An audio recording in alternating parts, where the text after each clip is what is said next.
Hello, and welcome to another episode of Life is a Piano. Thanks so much for joining us today. I'm going to be chatting with Andy Fettig from the band Lipstick Jodi. Some of you might know Lipstick Jodi from around the state, but Andy also is a member of Distant Stars. So you have no doubt seen his synth work on a variety of shows around the state. We chat about gear, about, all the things we acquired and did during quarantine, and we even catch up a little bit on Lipstick Jodi's recent label signing and Audiotree session. If you liked today's conversation and you want to support podcasting efforts like this, you can head on over to patreon.com/Dutcher Snedeker. You can toss a few dollars to show your support and get access to early episodes of the podcast, exclusive merch, and more. You can also head over to DutcherSnedeker.com to see everything else that I'm up to around the internet, from album reviews to recent recordings and other videos. And if you dug today's episode, feel free to share it with someone who you think might enjoy these types of conversations. Give the profile you're listening on a follow or subscribe to my YouTube just to keep up to date with everything that's going on. All right, let's get right into the conversation with Andy Fettig. Close the window. All right, I have things in place. But yeah, how's how's everything with all the groups you're playing with? Pretty good. We just put on a new album with Lipstick Jodi. We were signed by Quite Scientific sometime last year, so we've been doing a rollout with them. Had a music video done by our friends Gene and Jackson in January. That was super fun to do. Nice. Mm-hmm. And as far as Distant Stars goes, we have a whole new record that's like very close to being done. I'm producing and mixing that one. And it's probably this fall it'll be out, but it's about done with final mixes and everything. Nice. Yeah, it's good to be in kind of that position of like, we did all the work, now it's just getting it all teed up. Mm-hmm. Yeah, it's just all the little tedious bits right at the end of finishing a record, like, oh, is this aux percussion going to be up 2 dBs in the pre-chorus? Like, yeah. I don't know. I don't think anyone's going to care if it is, but maybe it'll make us feel better about the record, Right. Yeah, it's like, could you take a little high end off the cymbal? Why? I don't know. It sounds like something to say. Mm. Yeah, we get that way with in Earth Radio. We'll have like, different ideas for layers, and sometimes we'll just stack a bunch of stuff and then be like, do we really need like this affected piano, or do we need this like this sample done up this way, and sometimes we just keep everything. Mm-hmm. Yeah, I'm always that way when I'm producing. I'm like, I'll just throw in a bunch of really weird experimental layers, and then I'll get back to mixing, and I'm like, what the hell was I doing here? How did I even make this, and why did I think it was a good idea? Yeah. This sound doesn't work anymore, and I don't even think it ever did. But I mean, sometimes just experimenting like that makes the coolest shit, though. Yeah, we were that the last record we did, part of our experimenting was we had drums in other parts of Third Coast. Mm-hmm. Which Bill was funny and joking about, like, he's like, I built this awesome recording studio and you're putting drums in the basement. We're like, yeah, it sounds cool. You really can't toss your basement plug-in on your nice studio drums, so yeah, you got to get the real thing. Yeah, I got to go to the source for this. A warm analog basement. But yeah, it's like, I don't know, you try. I'm starting to, get some.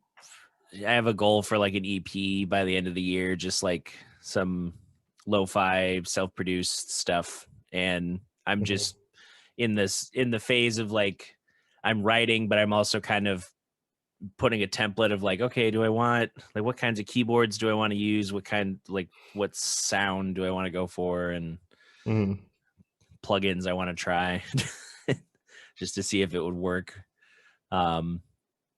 But but yeah, I could definitely, you get to that point where you're like, I think the song is just underneath all of my experimentation now. Hmm. At that point, you're like, it's done.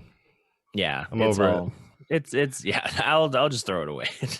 I like to set a hard deadline on like tracking. I'm like, oh, okay, all the tracking's done and we're moving on to mixing. So like if I'm in like the mixing stage and it's like, well, I hear this guitar part and I'm like, well, no, I don't. I just hear the hundreds of tracks we have already. We don't need anything else. Yeah. Wait, the guitars sound fine, synths sound fine. Yeah, I'm always jealous of the people who have, they just have the largest income to be able to like, like, oh, we're gonna take a month and just focus on like one part of it. And you're like, how? Yeah, or you self-produce and then you're that nitpicky just by yourself. Yeah. Then you don't ever release albums. Right. Have thousands of projects on your computer. That was like, what was it? Jack Conte was talking about how he would, obsess over, he'd spent like a week tweaking a kick drum and like that didn't help him ever.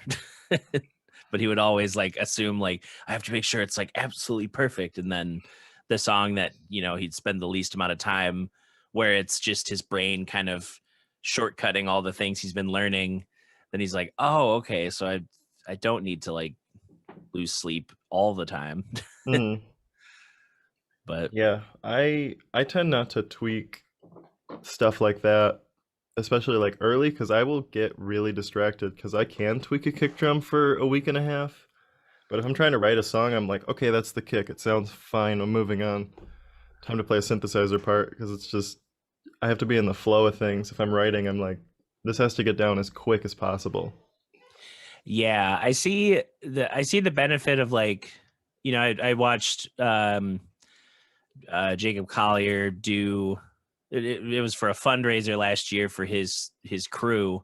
I think he raised like $50,000 for him, but he was playing catch up on all the harmonization submissions that people were sending in, and he was like knocking out one like every 45 minutes. And you're just seeing like, okay, he's stacking this, another vocals. He's just like, let me try this one. No, that one. Nah, that's good. This one, like he just kept like hit, idea, hit, pan, quick, like just knew Mm-hmm. like how the kind of that flow state of like, this is how he probably demos. And then, yeah, just seeing the final polish. But I mean, even just looking at your room, like you have a lot of toys that you can work with. I sure do. Yeah. Is that a clav on top That of your? is a clav. And then the Yamaha CP70. Mm-hmm. Yeah. Wow. And then I have this 64 key acoustic piano behind me. 64.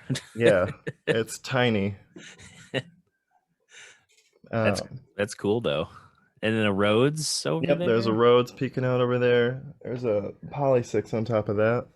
Oh, okay. And then I got my Wurlitzer and Rev 2 over here off screen, and then the Pro 3s over here. I just have this tiny room filled with pianos. Yeah, it reminds me of Jack White had that story of growing up where he just filled his room with instruments and had like a mattress and the only floor space left. And that was his bedroom. Mm. But I mean, my room's kind of the same way where I don't have a lot of space. I don't have instruments in here, but I have, whatever little space I have to work with. It's like, oh, there's, the video game stuff, my bed, this TV behind me. But yeah. How was you guys were on Audiotree recently? Yeah. That was super cool. That's something I've wanted to do for years. I remember being in high school, like accounting class, and they let us go on computers, and I was like, okay, I'm just gonna sit and watch Audiotree videos. Just spend all day watching. Yeah, no, the engineers were very nice. They were really quick.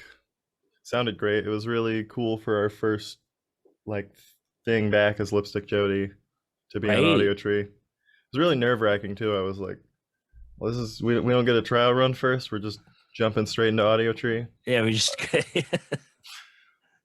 no like warm up session, no home shows to feel like you know how to play your instrument. Mm. I only messed up a couple times, and they're not that noticeable. Yeah. It's all buried, and if you don't listen for it. But yeah, I'm sure. Was that like an arrangement from the label, or was it like you guys had already reached out to affiliated people and they dug your stuff?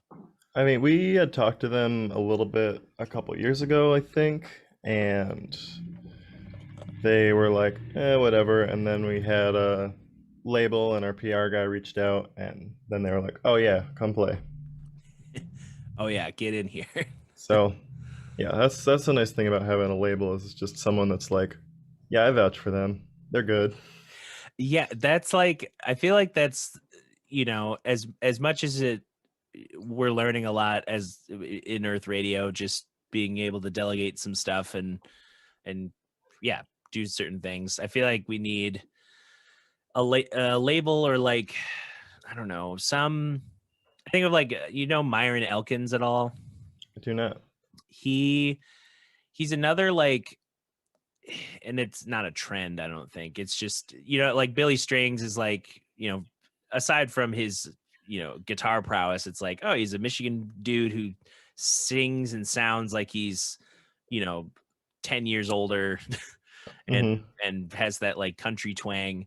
Myron Elkins has the same thing, but he's like 20 and sounds like, he's in his late 30s, just the way he sings, but he writes like, country roots rock type stuff. And he just announced that he's on like the Pilgrimage Festival, I think, with like Dave Matthews and Khruangbin and like all these, big names in the festival circuit.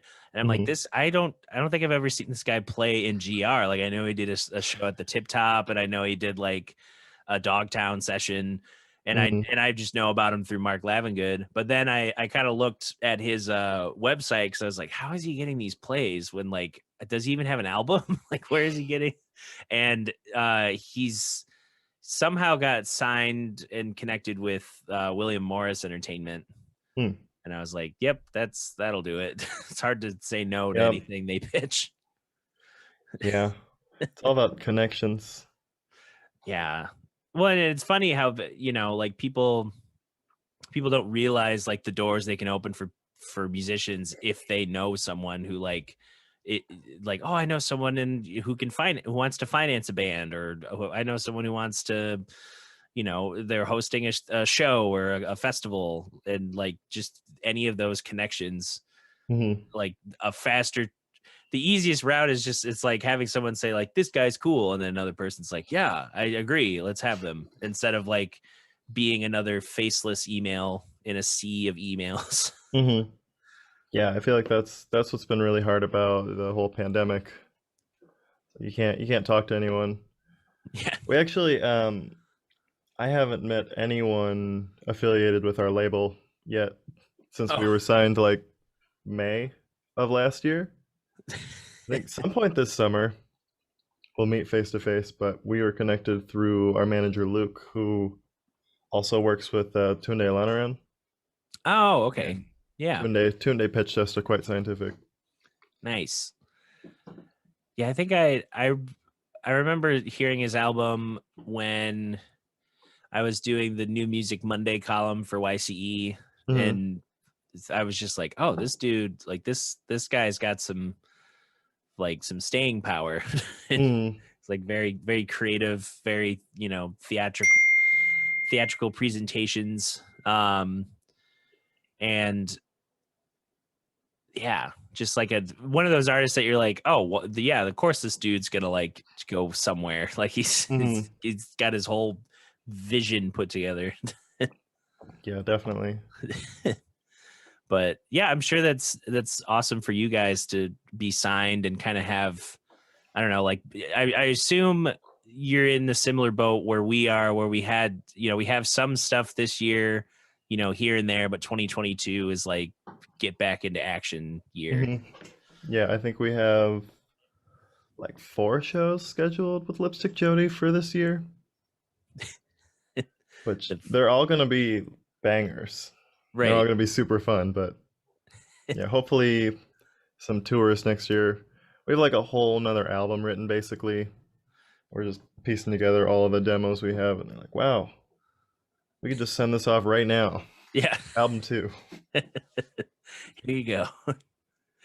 Yeah, well, and I think that's a good thing to have as a band, like the workflow of, you're wrapping up one, or you just put out this new album and Mhm. there's already stuff brewing for the second, and you already have like, it's never like, oh, we put the album out and then nothing happens and then you start working on the next album. It's like a constant flux of like, well, the album came out this day, but we started working on it, a year ago, and then like while that was happening, you were seeing these songs. Like it's never, I don't know, Mhm.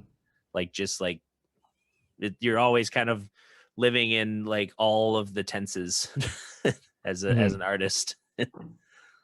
Yeah, I mean, realistically, I just keep getting new toys, and I'm like, well, I want to play with those, and then I end up writing new songs. Yeah.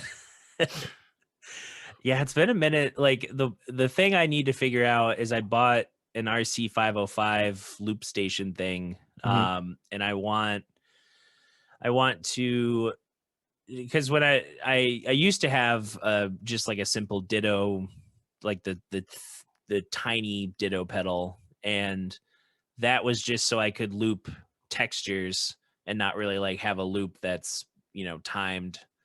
Mhm. Um, and now that I have the RC 505, it's like, oh, I have a bunch of ways I can layer a bunch of things. Like let's figure out like the easiest routes to getting some cool textures and extra sounds and all Mhm. that good stuff. But it's been a minute since my goal by the end of the summer is to try and get a Nord because Oh yeah. I'm due for an upgrade. Yeah, which one are you looking at?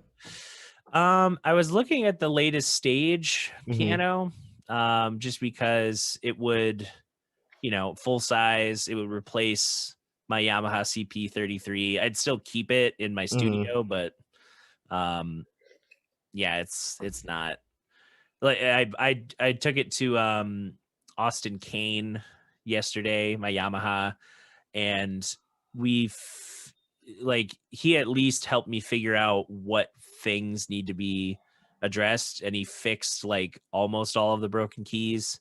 There was like some of the rubber parts that like trigger the contact points were a little warped, so they're like off centered, and then there's another node that just needs fixing. Mhm. um but yeah, I was surprised. Like, oh, it's still simple things, and but I'm definitely like in the market for some new keyboard, and the Nord at least seems like I can get that, and then it's way easier to backline a Nord than it is to backline most other keyboards. Mhm. Especially with all the setting stuff. Um, but I forget what you use in Lipstick Jodi, because I know Carly has a keyboard near her, and you have at least 2 things. Yes. My Lipstick Jodi setup's a little crazy. Um, I have the Sequential Pro 3 that's mostly doing mono bass stuff, and then I have the Sequential Prophet Rev 2. And yeah, that's all running into Ableton, all getting sidechained from the kick. And then I run some stuff through like the Empress Zoya. Oh, right. And that's basically the extent of my setup. I have a couple like virtual instruments. I go to like the Keyscape Nord, or Oh, not yeah. Nord, the Keyscape Rhodes, Yeah. just for like one little bit. Probably gonna have to use it a lot more for like the newer stuff because Carly got a Wurlitzer 140 and a CP80, and so there's a lot of electric pianos in the new stuff. Wow. But yeah, and then Distant Stars, I have the same setup, but I also have the Wurlitzer underneath the Prophet Rev 2. Okay. Yeah, I really enjoy that setup, but I also would love a Nord because the Wurlitzer is just so much to haul around all the time. There was a point early 2020 where I was gigging with it, and it was like every single show I had to like do something to the Wurlitzer, whether it be like replace the output jack or like tune some of the reeds. Just like go play a gig, come home, fix my Wurlitzer for a couple days, go play some more gigs. Yeah. Like, is this worth it? But then every time I try and play on like a digital piano on stage, I'm just like, I don't like this. I It need feels something wrong. different. Yeah, I my student model Rhodes the other day, like it just went something with how I don't know, like it's just not outputting sound out of the speaker. Mm. It might just be because there's something that needs to be cleaned or some it's old wiring or whatever. But I Hmm. was thinking like, yeah, good thing I don't like try and haul this everywhere because it's way too heavy and Yeah, I've played a couple shows with the Rhodes, and I'm like, why? Why am I doing this? The nobody asked me sound, to do the this. sound is incredible, but Yeah. um, I don't think I will ever play a show with this Yamaha over here Oh yeah. because That's it breaks big. into two parts, and both parts are just as heavy as a Rhodes. Yeah, I mean I see like like Woody Goss plays it for those shows with Wolfpack, but they're Hmm. Wolfpack, so they have Well, they have 8 million a people. roadie, they have a piano tech. Um, One night I forgot to close the window in my studio, and I came back in here and I'm like, great, now my CP70 is all out of tune. So I have to go in and spend an hour tuning it back up. Yeah, it's definitely like that. I like having you know like at Third Coast. It's nice that there's real hardware for Hmm. recording, but I know as soon as you put that stuff out in the take it 2 feet into the sun, it's just gonna be a headache. Hmm. Well, at least like the Wurlitzer and the Rhodes are pretty solid because they're metal in Right. there for like what's holding the tuning. Yeah, that's at least better, but yeah, then it's just so heavy. I remember I borrowed a Rhodes from Grand Valley. I kind of did I did the thing where like they found the Rhodes in storage. They didn't know it was in the building. It was in like a tiny storage area on like a false second floor. And they they put it in like the in one of the offices, like the jazz office or something, the Hmm. jazz faculty office. And I used it on a couple things at school. And then I was like, hey, can I borrow this for recording? And they were like, yeah. And then I just kept it for like 3 years. And then, yeah, they were like, hey, could you give it back? And I'm like, okay. At that point, I had already like taken it to like Kalamazoo and I'm just like, maybe I could just like low key keep this. And then I got an email from the faculty like, hey, do you still have that Rhodes? Because we need it back. I'm like, okay. Guess so. Yeah, it's not on any inventory list, but Hmm. but it's still the schools. Yeah, the Rhodes I have in here is my friend Al's, the drummer of Distant Stars. He's Mm. big into keyboards, and he's like, I don't have space for this Rhodes right now. I was gonna put it in storage, and I'm like, you can store it at my house. Yeah. You could definitely put it with my stuff. Yeah, I am always, just keeping an eye out for some of those staple keyboards to just own at some point. Hmm. It's nice having like I think Third Coast has a Mark III Rhodes with a cabinet and then 200A Whirly. Yeah, it's a 200A. I remember that. Yeah. And I'm actually going to shoot. I'm probably going to try shooting a video this week where do I have time this week? Sometime soon. I always think I have time. Just whenever, really. Yeah, whenever I mean, I have keys to the studio and I know how to turn off the alarm, so I could technically go there whenever. And I know there will be, because it's been in the back of my head, like I just need to like, take 3 days and just like be obsessively there, like stay late and just like, noodle around with stuff, fiddle around with project ideas. But they have their own Farfisa, the gray one with like a bunch of switches, and then Justin Avdex stores his Farfisa, like a simpler orange one.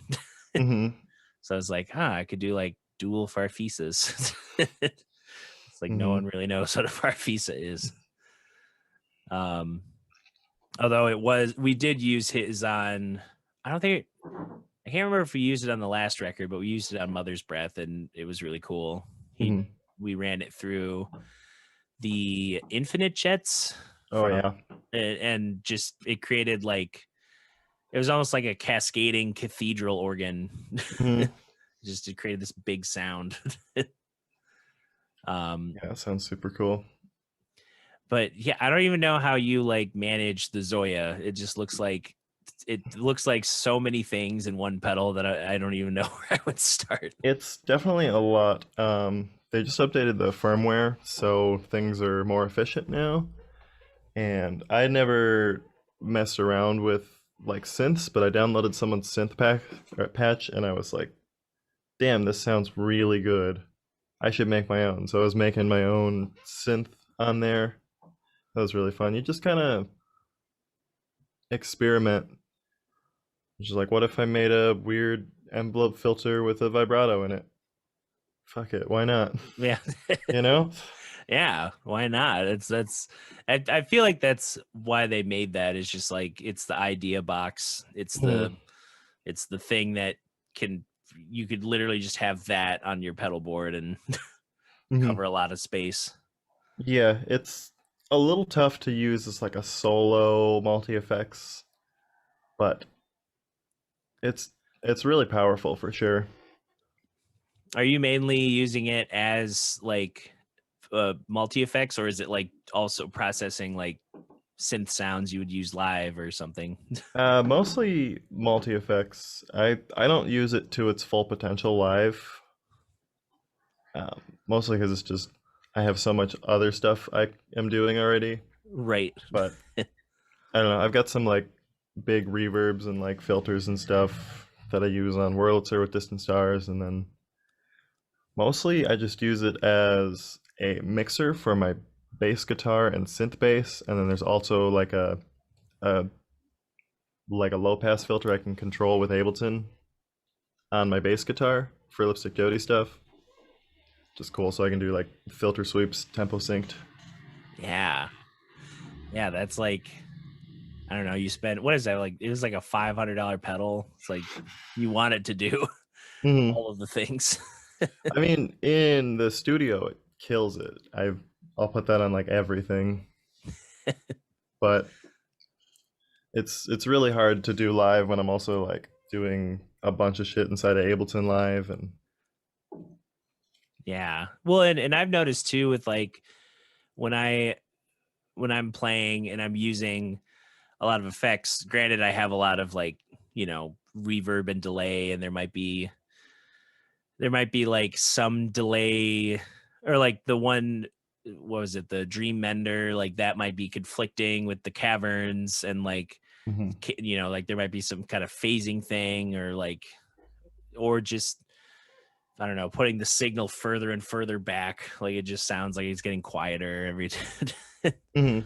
So I'm like, I'm figuring out like how to play with the wet dry amount, so that I have like, enough color when I'm playing through the song normally, and then when I want like the exaggerated texture, it like still has volume, I guess.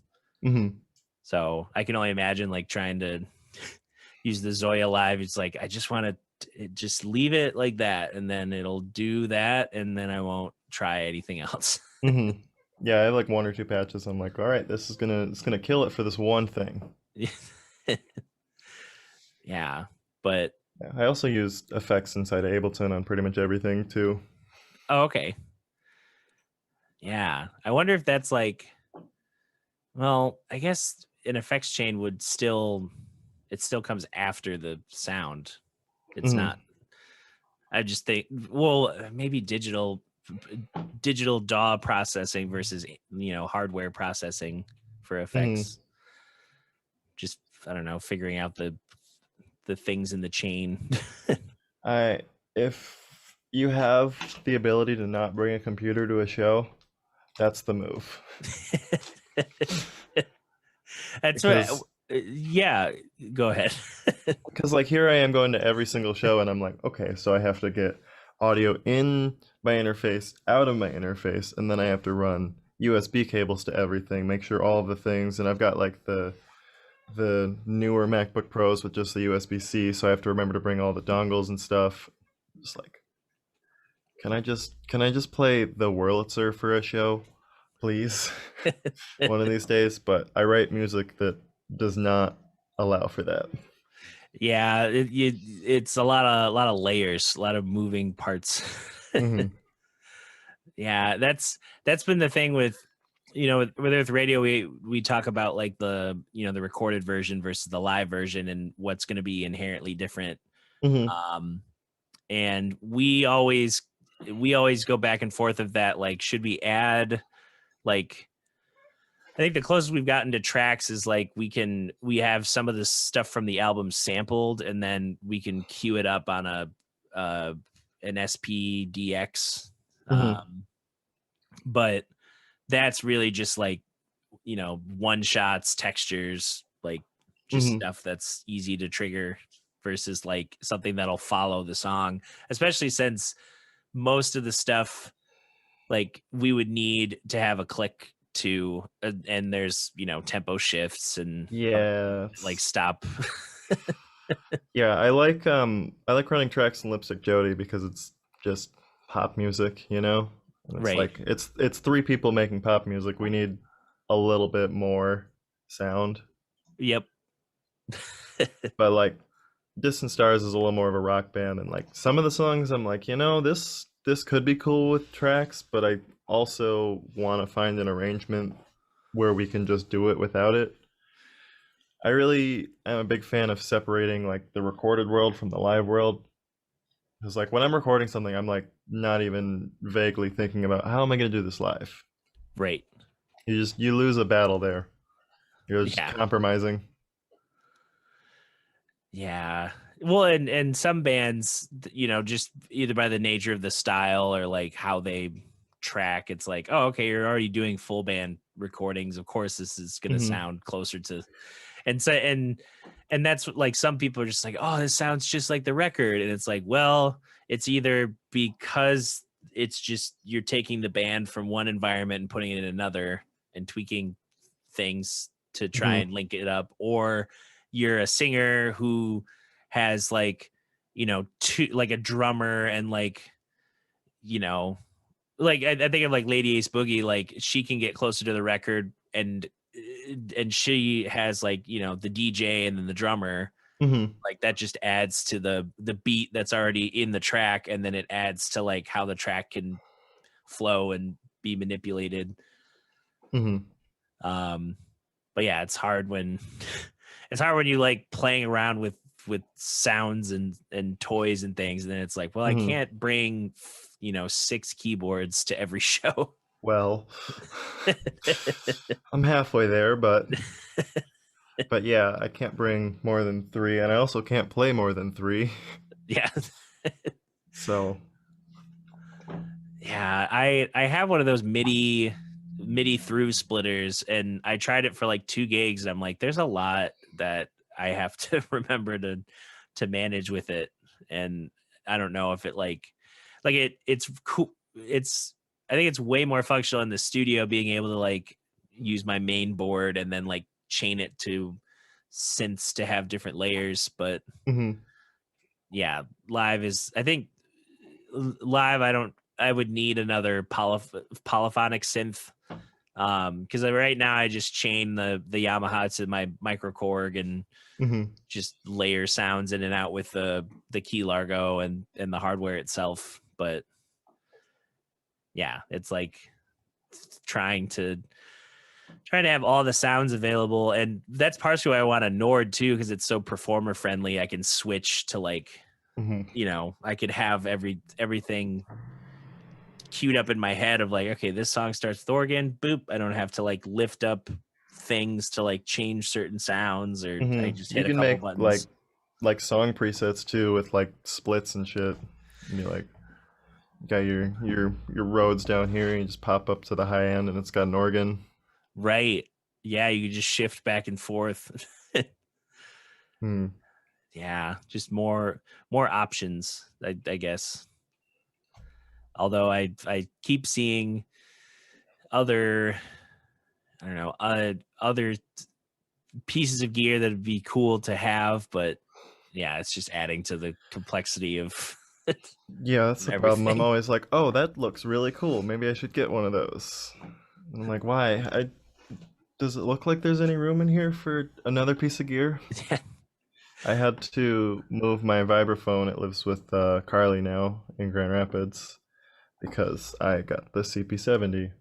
I was like, well, my vibraphone's just an expensive table right now. Maybe I should let someone use it. Yeah. Maybe it would be better somewhere else. But yeah, I am always, open to trying new pieces of gear, but I think my rig is just kind of been like a necessity rig of like, well, I can afford this upgrade, so we'll add this, and then it kind of just by default becomes part of the sound, and it's just sussing out what tones to use and how to use a thing, and Justin's good at like with Earth Radio brainstorming, he buys the weird trinkets. Like I think we were playing around with one thing that was like, it's just like it was like a metallic box with like a pickup in it, and then it had like, like this looks like a door stopper, and this looks like and immediately starts. It's like, what if I side chained it with the Drolo effects pedal we have, the stretch weaver, and then that chains to the vocals or something, and then it's like, that's cool, but then comes the thing of like, what do we do with it though? Like, do we record it? Do we put it live? Have fun with it, like. Yeah, is it just fun? Is it a fun novelty? Like, how do we want to incorporate? Yeah, I think of like the last album, there are some things that only happen like, like one time, and those are cool.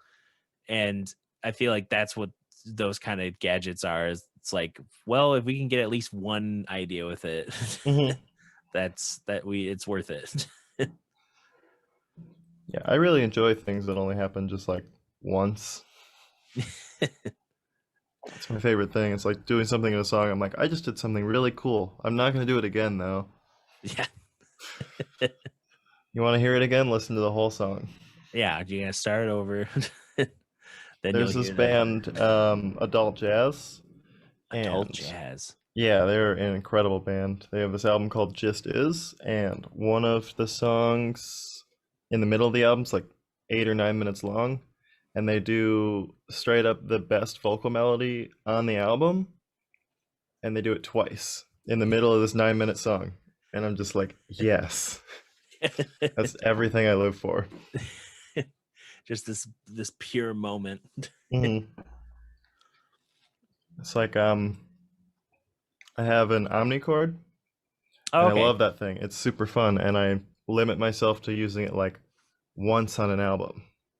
I'm like, I'm always going to use it somewhere, but it's only going to be once. Yeah. It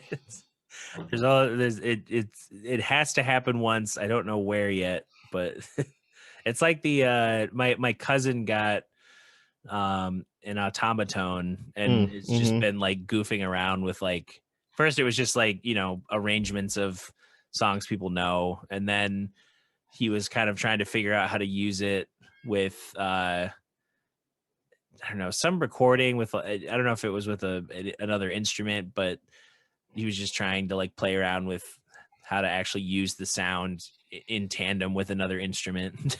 Mm-hmm. Or the, I don't know, another seemingly useless thing, that Miku pedal. Oh yeah. Just like, who asked for this? But it also could be fun. Mm-hmm. There's this Mellotron like preset that I have on Ableton. It's like a sampled instrument, and it's just called Custom Male Voice. And it's incredible, but it's also like kind of out of tune. Oh. And so I'll take that and I'll just auto tune it. And I've done that for like little backing melodies a couple times in the new Distant Stars record. Oh, nice. It's just weird, wacky. You're like, that's not like a real voice, but yeah. And I think of like early Lewis Cole recordings where he was just like, the way he would set up his drums, and then like using that blue snowball microphone for most of the tracking. Mm-hmm. Like that, and probably like a 57 and maybe a 58. But like the colors you get from that environment, he almost like leaned into, for like the kick drum had like this grit to it from just clipping, and then the Mm-hmm. everything sounds like it was recorded in a living room, but it has that vibe of like a home recording, but it's the songwriting like makes it more interesting. Mm-hmm.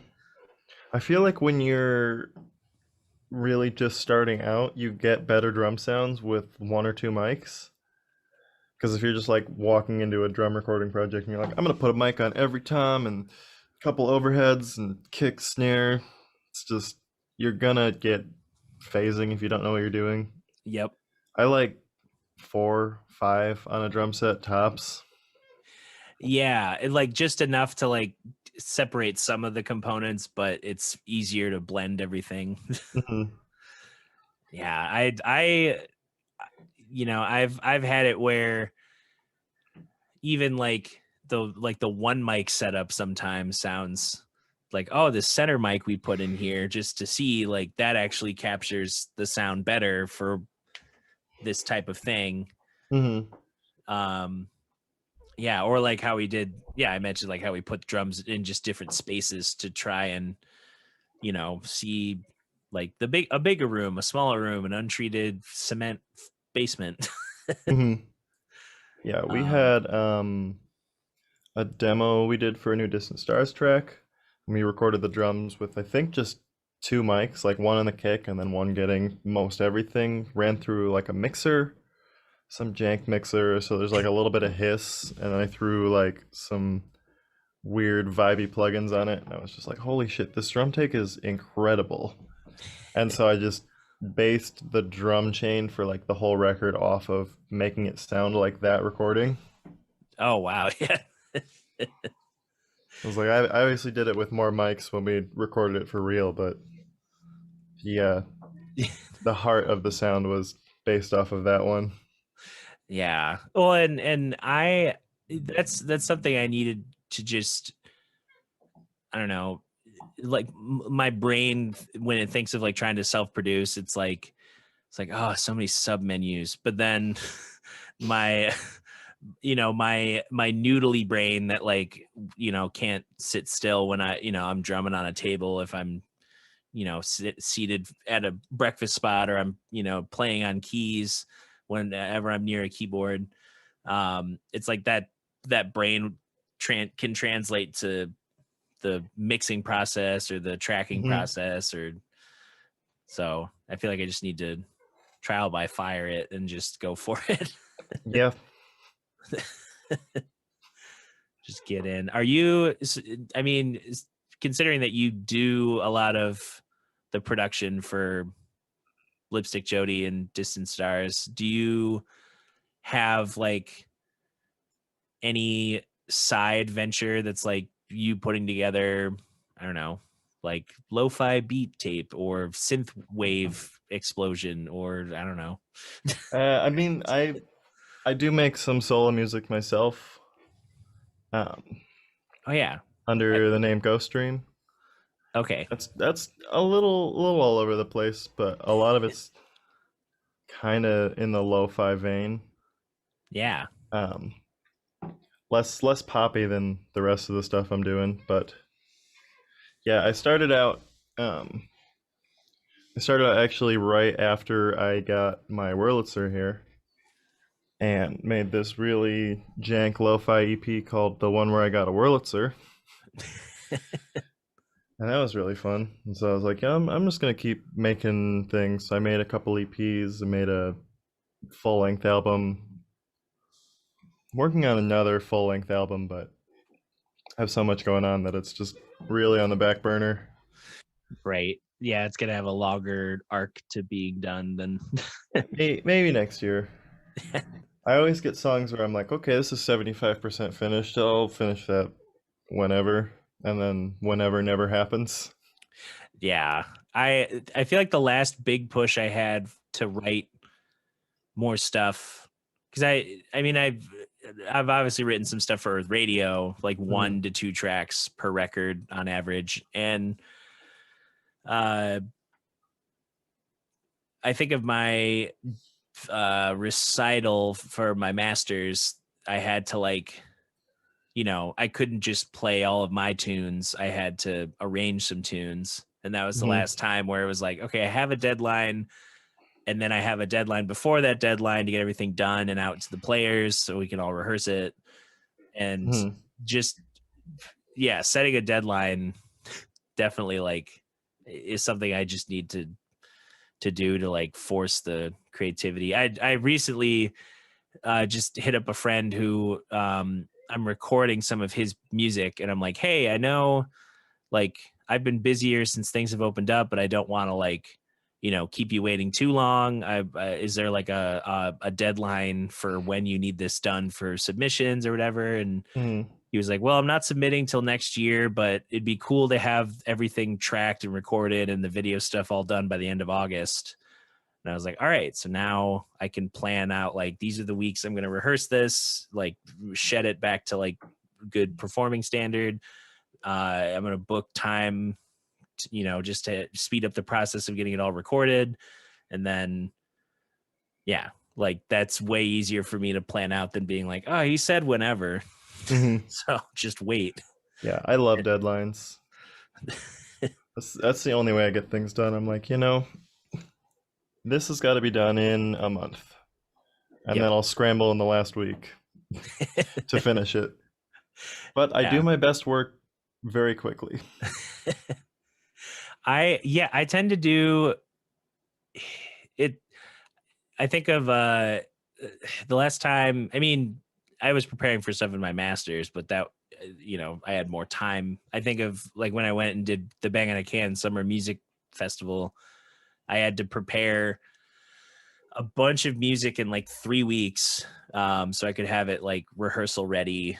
And, some of this stuff was just like conceptually I had never done it. So I was, having to spend just like, all right, I have 3 hours here today. I have 4 hours tomorrow. I have an hour the next day, like just planning out every moment of time to like get it ready. But it definitely paid off to like have that deadline, that looming deadline of like, you're gonna show up and you're gonna be surrounded by like these high caliber artists, and like they might all be friendly, but they want you to know your stuff. So get ready. Yeah, that's definitely a big motivator. It's just making it seem like you're competent at things. It's like I should probably put something out so people know I can do that. But how's I don't know, like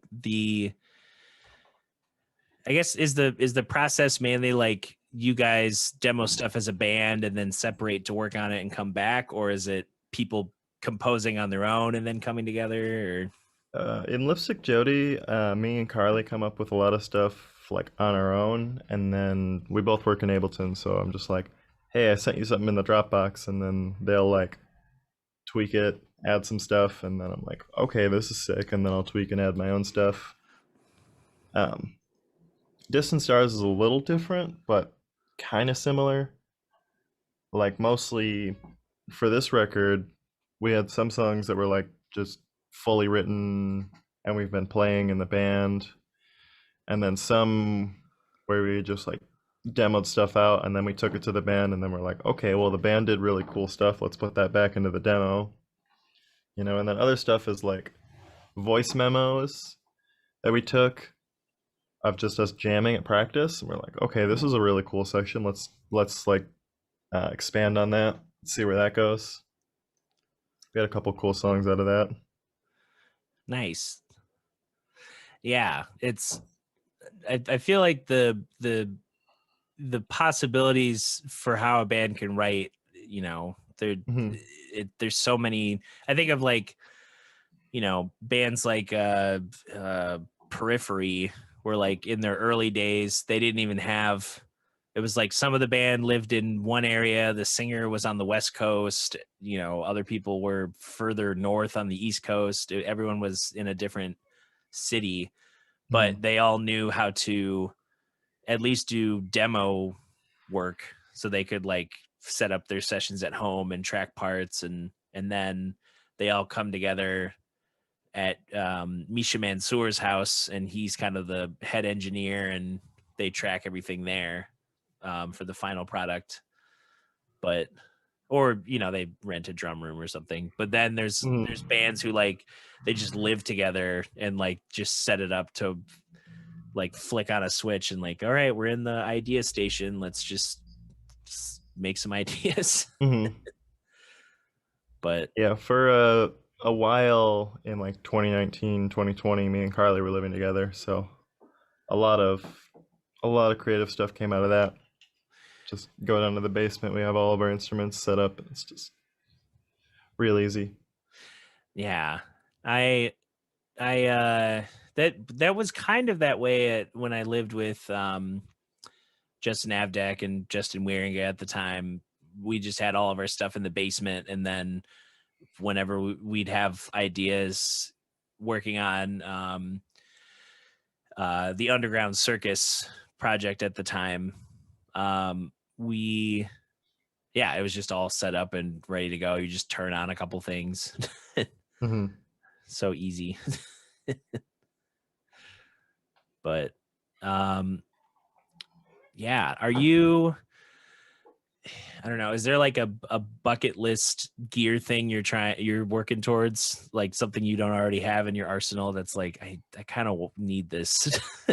uh I kind of have like everything that's been on my bucket list right Nice. now. I would like to have, I don't know, maybe like a nice guitar, like a Fender Jazzmaster or something. I want at some point to own my own clav. This is my friend Jimmy's, but Okay. yeah, I mean, as far as like synths and everything go, I mean, I'm pretty set. Maybe just some more fun pedals, but Yeah, more crazy sound machines. mm-hmm. Clav is definitely on my list of like a physical thing to own. Especially because I could store it at the studio and it would just be an asset to Third Coast too. Mm-hmm. But I also want to get one with the whammy bar. Oh yeah, yeah. They never pop up for sale. Yeah. Like Jimmy, if you're ever getting rid of your clav, I will buy it. I don't care what I have to sell, I will buy it. Yeah, they never. Well, I think of like what's his name, Neil Francis, this mutual friend of friends, Kellen Boersma plays with them, and Neil just, I think he usually has like an organ and then the clav on top of the organ. But every time I see it, I'm like, where did you get it? How do I, who do I have to find to get one of those? Yeah, I don't know. I mean, I think I've already gotten so lucky with electric pianos, so I don't know. But I mean, I check Craigslist and Facebook all the time, so it's just about being quick. I got my Wurlitzer on my, I think it was like my 19th or 20th birthday for $150. Wow. It was just I was checking Craigslist like the night before and saw it and I was like, "Hey, can I get this tomorrow?" can, can I And they're buy like, this ridiculous deal you're giving? I mean, it was kind of in garbage shape. Oh, I I had to get in there. I had to replace a lot of the electronics. It was like the student model 206A, so it had like the whole base and everything. I had to chop that. mm, It was a big project, but it was still probably should have been 3 or 4 times that price. yeah. Yeah. Um, and then the CP70 over here, I just got in my tax return and saw it, and I was like, okay, I guess I deserve this. Yeah. This is a sign and I won't question it. Well, it was like in like just south of Detroit, and I was driving down to Detroit to drop my girlfriend off for some work thing she was gonna do.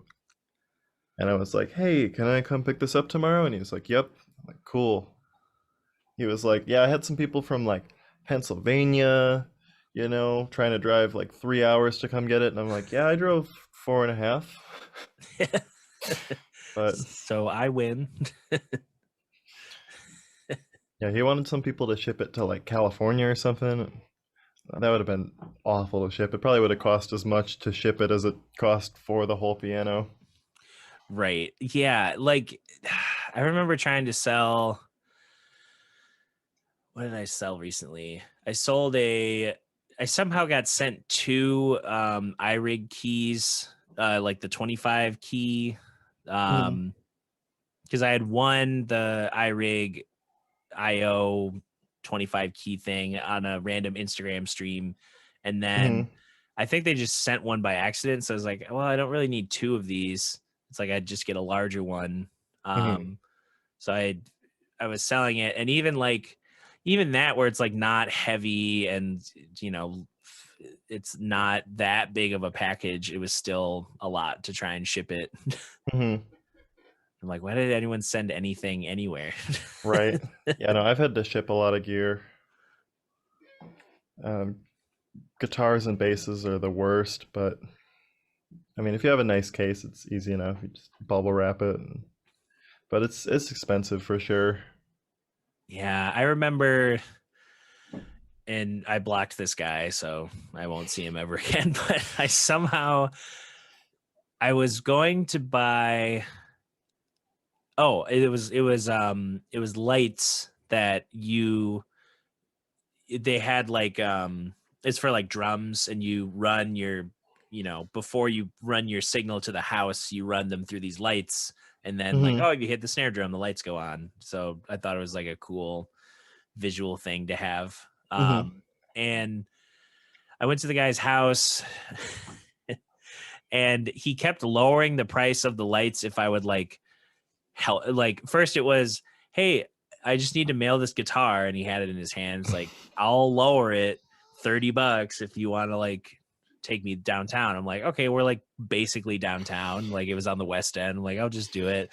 And then it turned into like he couldn't send it through FedEx. He's like, let's try the post office. I'm like, okay, that's weird that you couldn't send it, but we'll try it.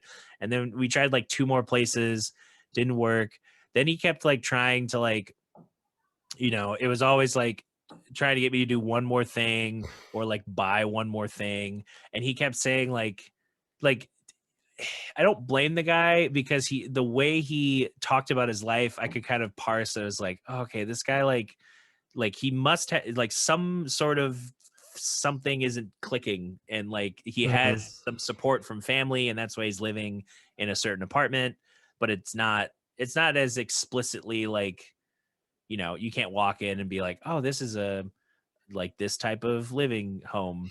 But I just remember like, he just kept going on and on about like, that's so weird. I shipped a guitar last week. That's like, and I've been trying to ship these old pewter dishes forever. Do you want to buy some pewter dishes? It's $80 for the set. I'm like, no, stop. And then he tried to hire me. he was like, we could work on, like, you could work on commission, like you could find me clients and like help me sell. And then I'm like, I don't want to work for you. Like, you don't have a car. You're having me drive everywhere. Like this. It was just a moment of like, this person has a completely different perception of the world than I do. Mhm. But I got some cool lights, but I also was reminded of like, sometimes you'd find a weird person on selling something. Yeah, I'm always really skeptical of people just selling things. I'm like, I'm gonna get there, I'm gonna meet him in a public place, and I'm going to buy the stuff, and I'm going to leave. Yeah. I'm going to get out of here right now. That reminded me, though, I actually do have a dream piece of gear that I don't own, and it's a tape echo. I want Ooh, one so bad. that would be sick. There's this artist Jay Views who has one, and he'll just like he'll run like a microphone into it and just have like the feedback up and just like play with the oscillations, and it's just so pretty. I was browsing through Northern Michigan Craigslist, and I saw in Gaylord someone had an Echoplex for like $75, and I was like, hey, can I come get this? And they're like, yep, sounds good. And they're like, $75, okay? And I was like, yep, sounds great. And I get halfway there and I get this call from some random number, so I'm like, I should probably answer it. And he's like, hey, yeah, so I looked up what these are worth, and I can't sell it to you for $75. I'm just like, I get it. I understand. But I really wanted it. Yeah, it's that's like, that's why I hate when people like don't know what they have and then they figure out what they have, but they're like, oh, Mhm. now I can sell it for 10 grand. And you're like, no, you can't. You've never sold anything in your life. It's It's like, like this thing was probably not completely working from how it was described on Craigslist, and great. I probably could have gotten it for like 500 or something, but I was like, I wanted to spend 75 and just get a cool deal. Yeah. I was telling I had a friend who she was selling a bunch of video game stuff and she's like, did you want all of this? And I'm like, it'd be sweet if I could buy, it was like N64 stuff. I Mhm. was like, oh, it'd be cool if I could just buy the lot for like a fixed price. And then she was like, well, I'm kind of looking up what they're worth and I'm going to price them out a little bit differently. And I'm like, okay, it'll, you know, good move. It'll take longer, but Mhm. like, yeah, I get it. Like, an Ocarina of Time cart, even out of box, is going to be, I think 30 or something.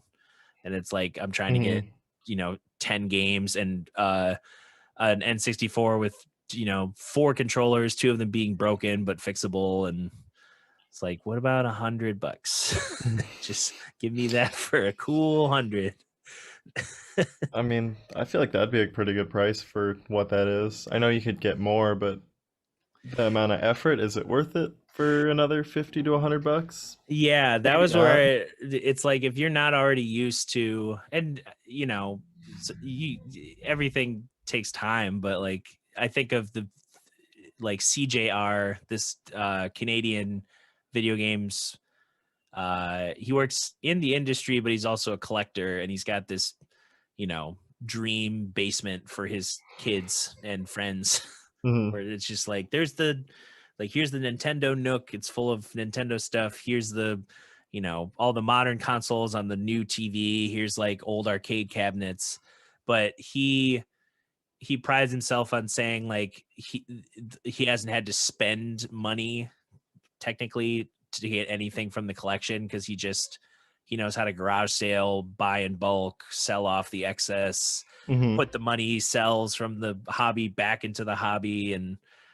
Um and it's like, that's sweet. But yeah, there's those times where someone's just like, oh, this is actually worth twice as much, and you're like, Mhm. commission's an issue and it doesn't work, and it's like, it's not worth that much right now. Mhm. Yeah, I love scrolling through Craigslist and seeing just super overpriced gear. I'm like, no one's gonna buy that. Not on Grand Rapids Craigslist. That's not No. happening. Yeah, everyone's looking. It's like most people looking and selling instruments are like people who just bought it for like kids learning the instrument and then they're just trying to sell it again, or they bought it themselves because they were in a band and then they work at State Farm now and they're selling it. But yeah, I feel like the ones that yeah. aren't musicians are the ones that are most likely to be like, well, I paid 800 new for this, so 700. The used value, that's 350, bud. Yeah. It's been used and then because especially like it's not like a KitchenAid mixer where it's like, oh, it's used and I know exactly how it's been used. It's like you could have burnt out this amp and I have no idea until I show up and try and demo it. Or and the reverse side, when I was at Austin's house yesterday getting the keyboard repaired, he was mentioning some finds that he had.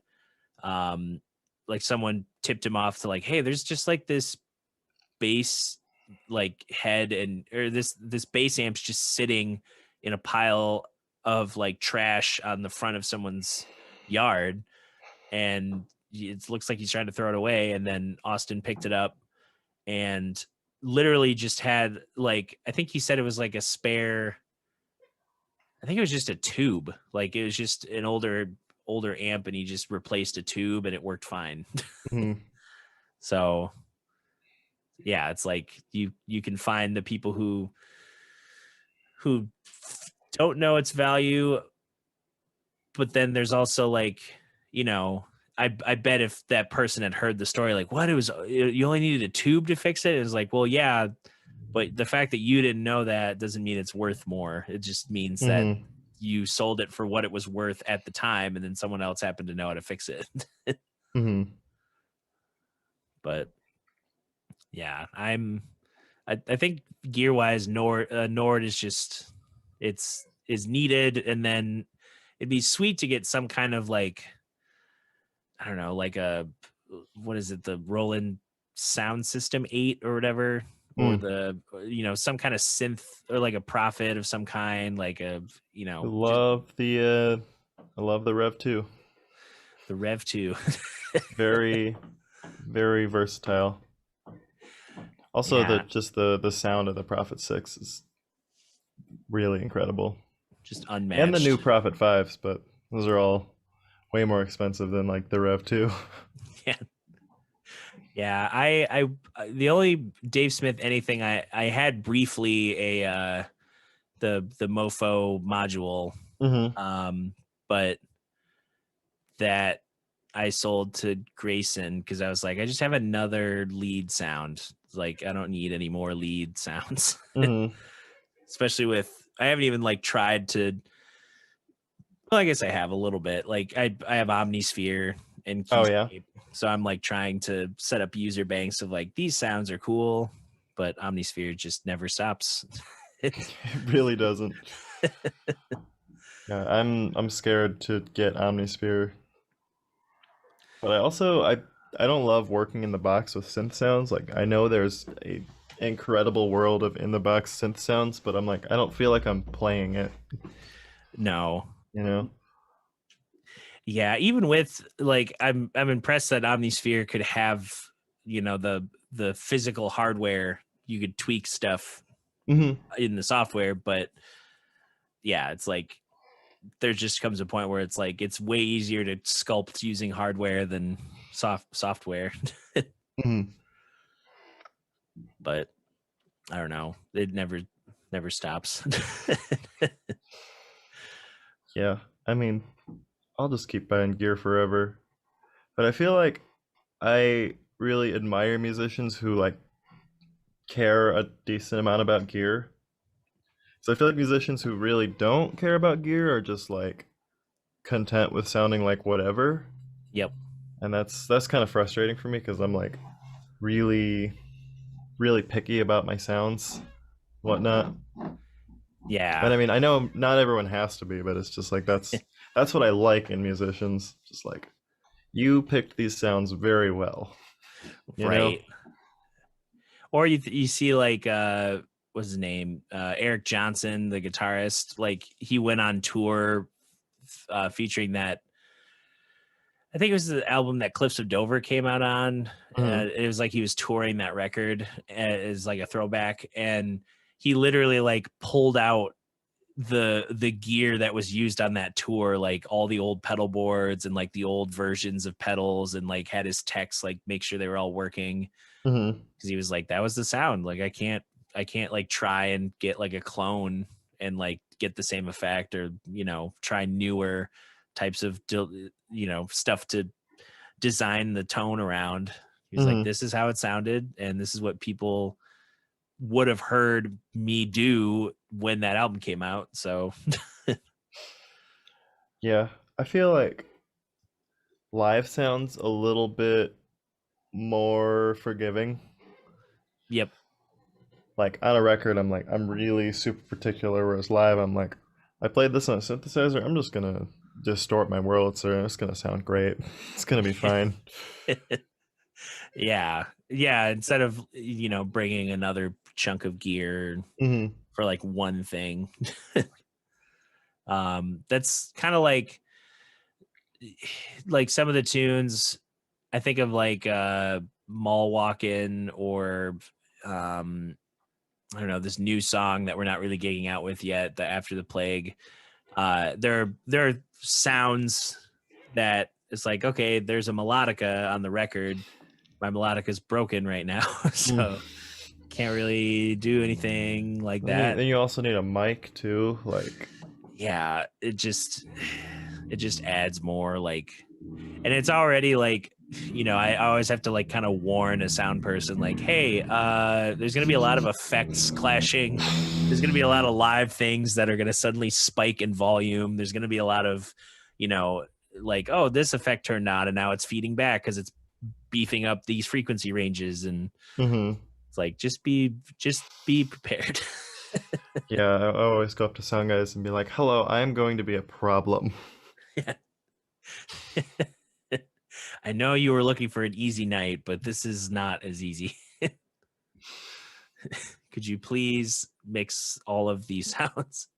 I at least make sure most of my outputs are already XLR. So I'm not like, hey, I'm a problem, and you need to come up with 6 DI boxes. Yeah. Yeah, I think it's like sound techs like that I sum everything, but that some of them also are like, hey, but if you want me to like control each signal separately, I'm like, yeah, no, it's fine. If I know the sound person and I can like trust them, I'm like, all right, this is my synthesizer out, I'm gonna split you my Wurlitzer out, and it'll be fine. But like if I don't, I'm like, all right, here's everything. Yeah. Good luck. All of it. Yeah, I remember when we were, before Hannah got an adapter for her vocal chain, we were touring with, she would have her dry vocal mic, and then she'd have the Zvex effects, like the T-ball mic, running through the pedal chain and into a guitar amp. And there's like, okay, so now we're a 4-piece, but we have like, like 3 different keyboard signals, bass, all, drums, and then this vocal chain through a guitar amp. It's just a lot for 4 people, when they probably just want like, oh, get some drums and then bass, one thing. But yeah, that's like the Distant Star setup. It's like drums are a little experimental because Al has the SPD, but that's not too unheard of. right. And then guitar and bass are pretty straightforward, except I run synth bass through the bass amp too, and then I have a bunch of keyboard outputs, and I run my vocals through effects, and I play the trumpet for a couple songs. It's just like everyone over here is easy, and then I'm like, hey, what's up? How's it going? God, I'm the difficult one. I'm the one that is here to fill in all the sound. Yeah. Because I write records too big. Yeah. Yeah. It's, well, and I'm hoping with the getting a Nord too, it'll streamline certain things. It will be different, because the Yamaha, I usually just I put it on the Rhodes setting, or if I need to change it to piano or something. And then I lock the panel and I put all of my other, like the little pedal board and the key largo and the synth on top of the Yamaha, since it's wide enough to be a table. And I know I won't be able to do that necessarily with the Nord, but I do have a 2-tier stand that I'll probably start using again. There you go. But we'll see. It just keeps evolving. Eventually we'll both be happy and there won't be any new gear ever. And I don't know if that day will ever come. Yeah, it's far on the horizon. Thanks for hanging out for a bit, chatting on the podcast and all that. I kind of have a casual start and end to everything, but yeah, that's the best way to start and end. Yeah, I don't need any like, hey guys, welcome. It's like, nope.